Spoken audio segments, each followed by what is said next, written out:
Hello everyone. So I welcome you all, and in this session we will talk about our current affairs. ठीक है, we will talk about our current affairs. सबसे बड़ी problem students के सामने, चाहे वो civil service वाले हों या दूसरे हों, उनके सामने आती है करंट अफेयर्स की, कि करंट अफेयर्स कब से कब तक पढ़ें. ठीक है, हमारे सामने क्या क्या प्रॉब्लम आती है. सबसे फर्स्ट टाइम की, कि कब से कब तक पढ़ना है. चलो, second time is okay, then from where, कहाँ से कहाँ तक पढ़ना है, किस इंस्टीट्यूट की पढ़े, कहाँ से ना पढ़े, किसी यूट्यूब चैनल से देखे, क्या करें.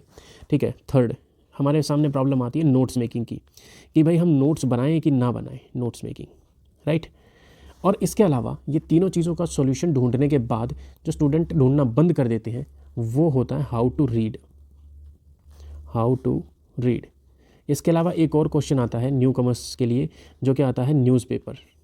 ठीक है, कि न्यूज़पेपर कहाँ से पढ़ें, कैसे पढ़ें, न्यूज़पेपर पढ़ना ज़रूरी है कि नहीं है. ठीक है, हम शुरुआत करते हैं अपने न्यूज़पेपर से. तो मैं आपको ये सलाह दूंगा, if you can read newspaper then very good. अगर नहीं पढ़ पा रहे कोई दिक्कत नहीं है, मंथली मैगजीन्स आती हैं. ठीक है, मंथली मैगजीन्स आती है, मंथली मैगजीन्स को पढ़िए और अपने करंट अफेयर को कंप्लीट कीजिए. एक आपको ट्रिक बताता हूँ बहुत सिंपल सी. ठीक है, जो स्टूडेंट बार बार क्वालिफाई करते हैं किसी भी एग्ज़ाम को, उनके पास पता है क्या एक चीज़ सॉलिड होती है, उनका होता है static super strong. Static super strong, static इतना तगड़ा स्ट्रॉन्ग होता है उनका करंट अफेयर के मुकाबले. उन्होंने मान लो 2 ईयर दिए अपने स्टैटिक को स्ट्रॉन्ग करने के, अब उनका स्टैटिक सॉलिड हो चुका है. अब करंट अफेयर सिर्फ महीने की एक ही बुकलेट तो बढ़ रही है ना, अब उनको कभी भी कॉन्फिडेंस की कमी नहीं होती. वो पूरे स्टैटिक को कितनी देर में रिवाइज कर सकते हैं, 1 मंथ में. कंप्लीट स्टैटिक को 1 मंथ के अंदर टिप्स के ऊपर याद कर सकते हैं, और फिर नेक्स्ट 1 मंथ के अंदर क्या कर सकते हैं, वो पूरे के पूरे करंट अफेयर 12 मंथ के करंट अफेयर्स को 1 महीने के अंदर पढ़ सकते हैं. तो क्या है, 2 महीने के अंदर वो कंप्लीट अपना फुल कॉन्फिडेंस के साथ आ सकते हैं.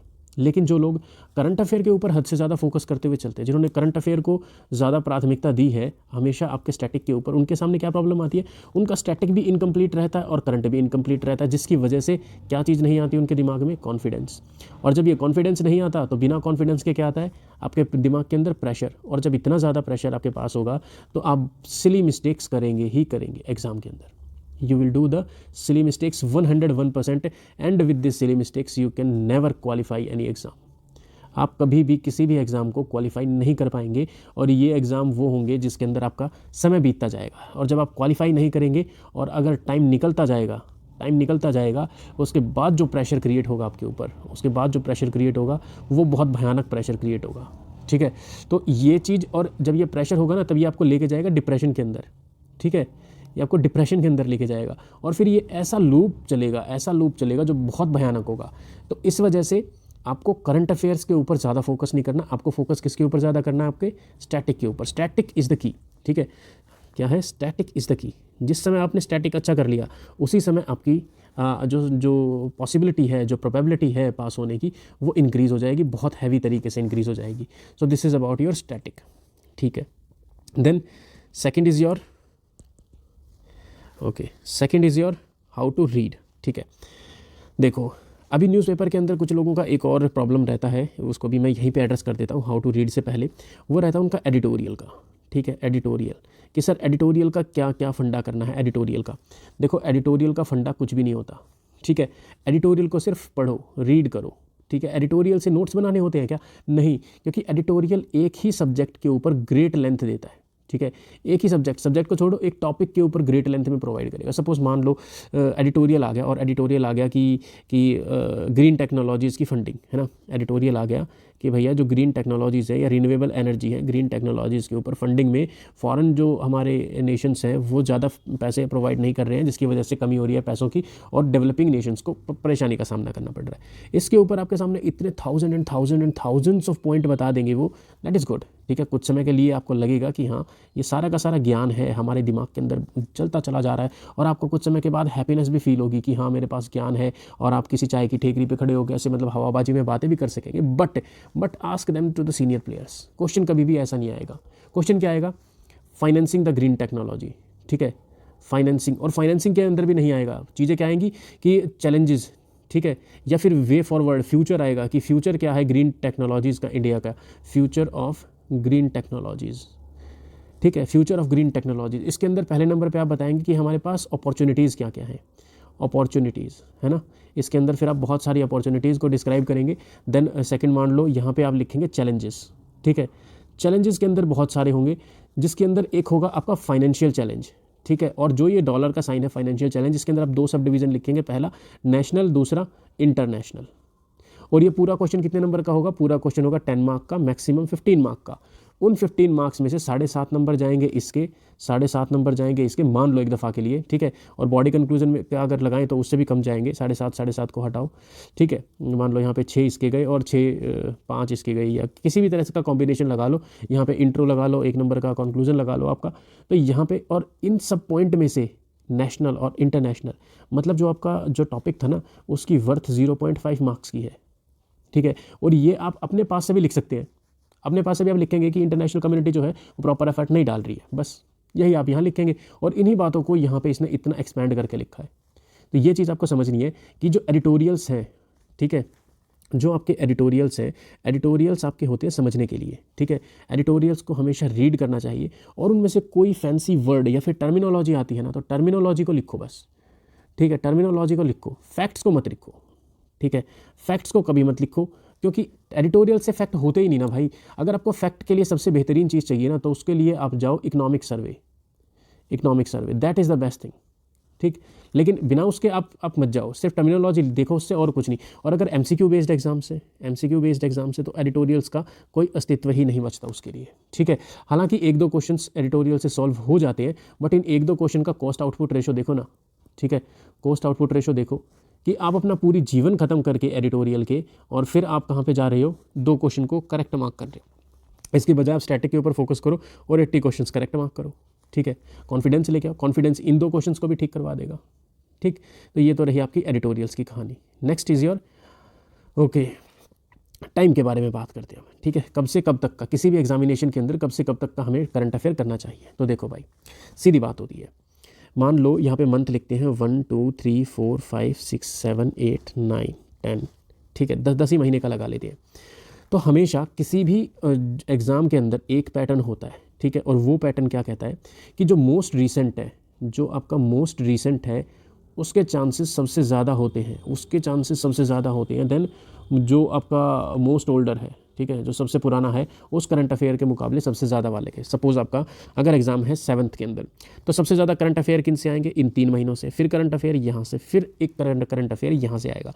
मैक्सिमम पोर्शन कहाँ से आएगा? यहाँ से। तो अगर सपोज़ मान लो, ठीक है, तो ये क्या कंडीशन कहलाती है, इसको मैं आपको अभी मंथ के हिसाब से एडजस्ट करके बताते हैं। जैसे अभी आपका क्या चल रहा है? दिसंबर, ठीक है।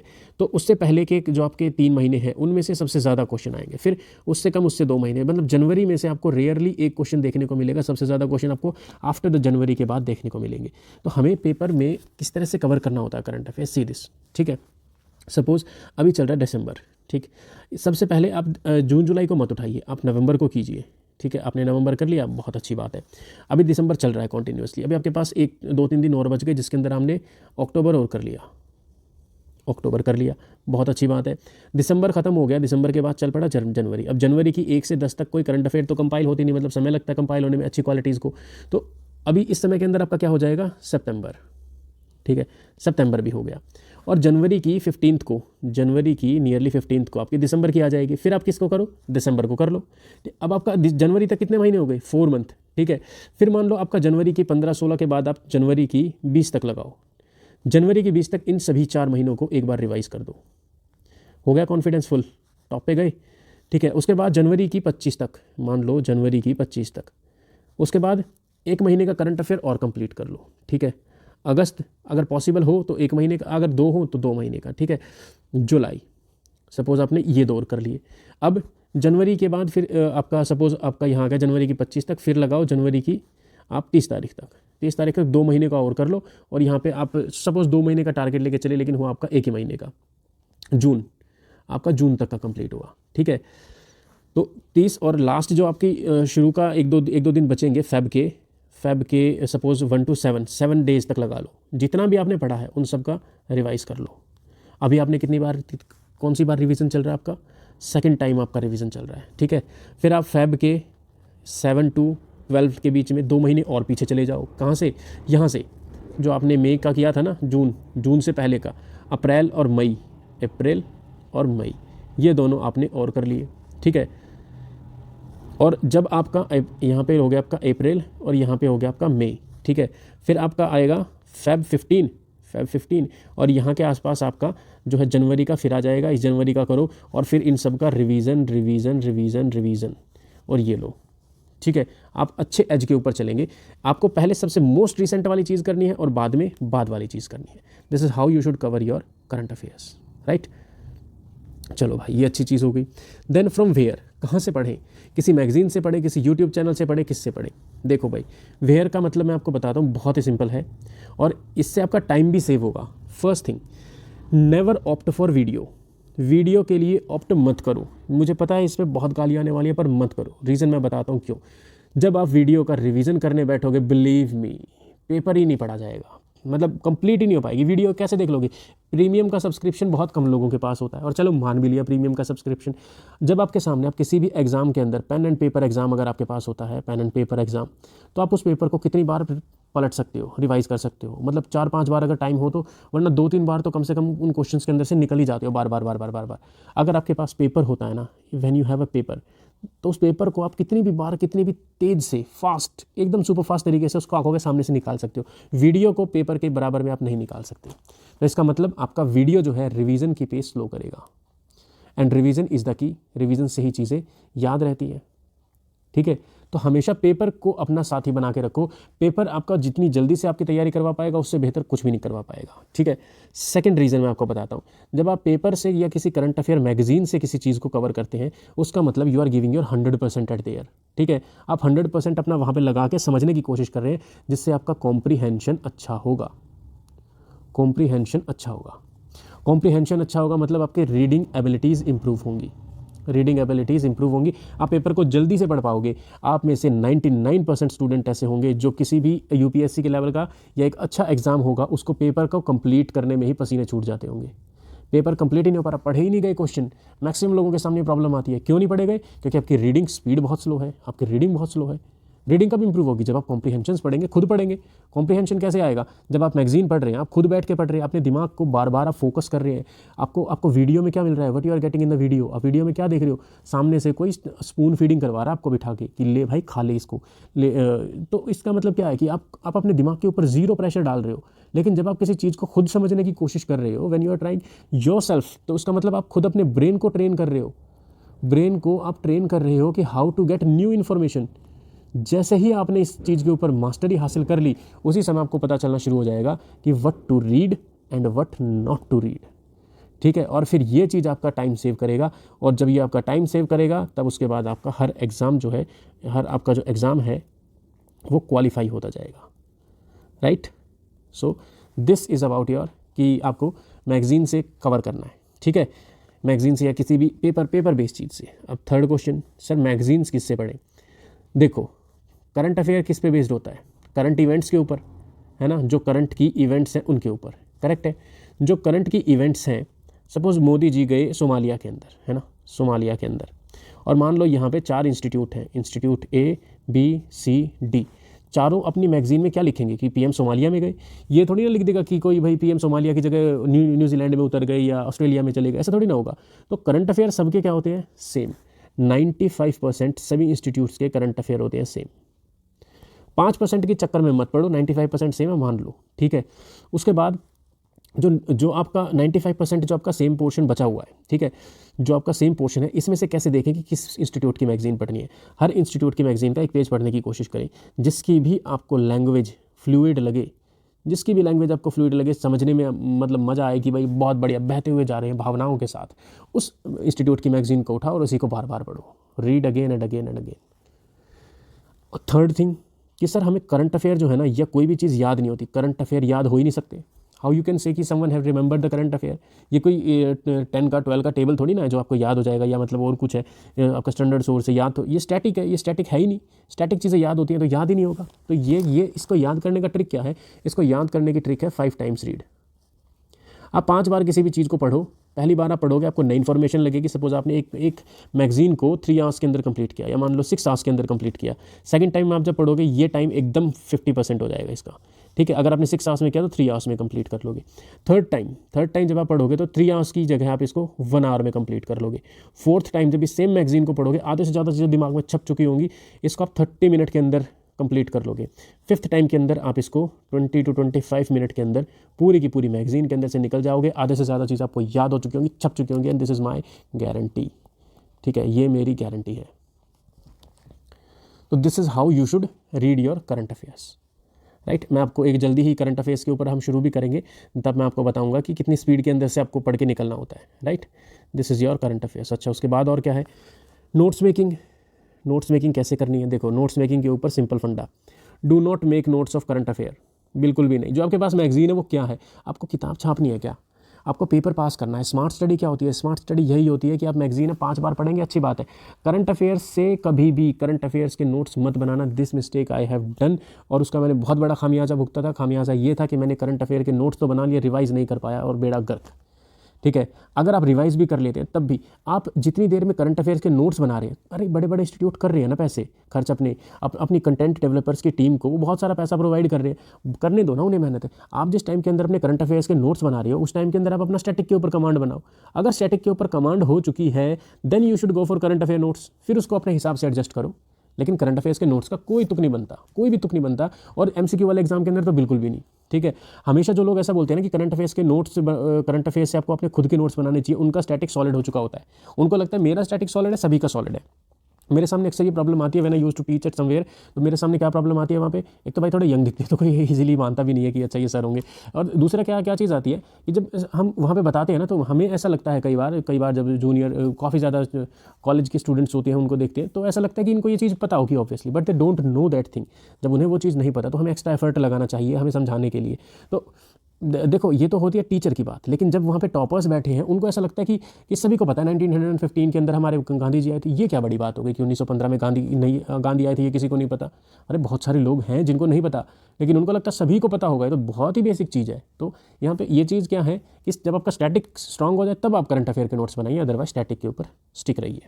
ठीक है, ये हो गया। देन हाउ टू रीड के ऊपर हम अपनी नेक्स्ट वीडियो लेके आएंगे, और आपको मैं बताऊंगा नवंबर के करंट अफेयर करवा के दिखाऊंगा कि you should how to read, कैसे आपको पढ़ना चाहिए। ठीक है, ताकि आप टाइम बचाएं, सेव करें। सो अगर बात करें आपके CSIR की या किसी भी स्टेट PCS की, तो आपको बैक डेट और करंट को स्ट्रॉन्ग बनाते रखिए। जो फिलहाल मंथ की न्यूज़ करंट है उनको स्ट्रॉन्ग रखिए, और पीछे जितना पॉसिबल हो उतना पीछे तक पॉसिबल हो कर लीजिए।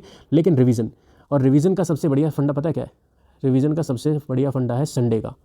आपका कितना भी मटेरियल बैकलॉग के अंदर पड़ा हो, कितना भी, संडे को बैकलॉग के लिए मत रखिए। ठीक है, संडे को आप रिवीजन कीजिए। तो सोचिए कि मान लो आपका अगर 100 यूनिट का सिलेबस है और आपका सिर्फ 50 हुआ है ना, तो 50 को रिवाइज़ कीजिए भाई। ठीक है, revise is the key. Sunday को सिर्फ रिवाइज़ कीजिए, कुछ नया नहीं पढ़ना, आग लगे दुनिया में कुछ हो जाए, सिर्फ रिवाइज़ कीजिए। रिवाइज़ करेंगे ज़्यादा बेनिफिट मिलेगा, रिवाइज़ नहीं करेंगे प्रॉब्लम्स क्रिएट होंगी। Okay, so revision is the key, static is the key, और बाकी सब मैंने आपको डिटेल में बता ही दिया है। And I hope you would like this session, and I have shared some of my insights with you.